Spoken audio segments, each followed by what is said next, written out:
तो फरीदाबाद में AQI level 470 तक पहुंच गया है, जो बेहद खतरनाक श्रेणी में काउंट किया जाता है। इससे लोगों को भी परेशानी हो रही है। लोग आंखों में जलन और सांस लेने में तकलीफ महसूस कर रहे हैं, जिसका जायजा लिया हमारे संवाददाता धीरेन्द्र कौशिक ने। देखिए रिपोर्ट। फरीदाबाद की आबो हवा जहरीली होती जा रही है और ये हम इसलिए कह रहे हैं क्योंकि फरीदाबाद का जो एयर क्वालिटी इंडेक्स है वो अभी भी 470 के ऊपर दर्ज किया जा रहा है।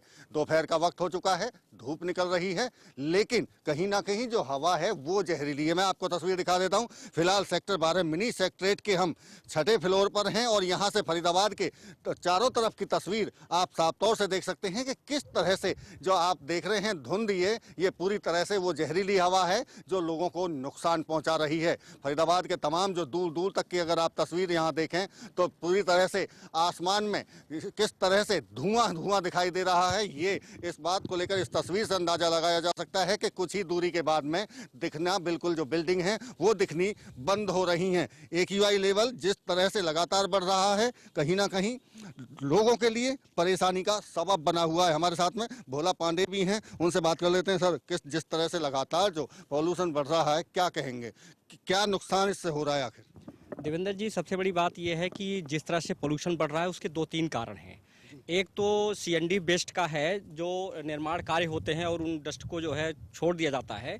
तो इसके बारे में हम आपको बताएं कि सुप्रीम कोर्ट में एक मामला नवंबर 2019 में गया था, जिसमें चेयरमैन भूरेलाल जी ने एक रिपोर्ट जो है सुप्रीम कोर्ट को सौंपी थी। तो उसमें ये बताया था कि किस तरह से परसेंटेज बढ़ रहा है जो प्रदूषण का। तो उसमें सीएनडी वेस्ट का करीब 11% जो है वो सीएनडी वेस्ट था। और जो सड़कें जो टूटी हुई होती हैं, जिस तरह पोल्यूशन बढ़ता है तो उससे करीब 30% प्रदूषण उससे बढ़ता है। अगर हम बर्निंग की बात करें, जो कूड़ा जलाते हैं, तो उससे करीब 9% जो है वो कूड़े से प्रदूषण फैलता है। तो ये जो रिपोर्ट थी वो 2019 की थी। पहले जी, इसमें एक चीज़ अगर बात करें 2.5 की और PM10 की, तो ये जो डस्ट है, जो महीन कण है, इसकी वजह से भी लोग बीमार हो रहे हैं, क्योंकि सड़कें बनी नहीं हैं, टूटी हुई हैं फरीदाबाद। बिल्कुल सही कह रहे हैं आप कि जो सड़कें टूटी, उससे जब गाड़ियां चलती हैं तो जो छोटे छोटे कण हैं वो उछल करके आसमान में जाते हैं, हवा में जाते हैं, वो फैल जाते हैं। नमी होती है वो जम जाते हैं, पेड़ों पौधों पर जम जाते हैं।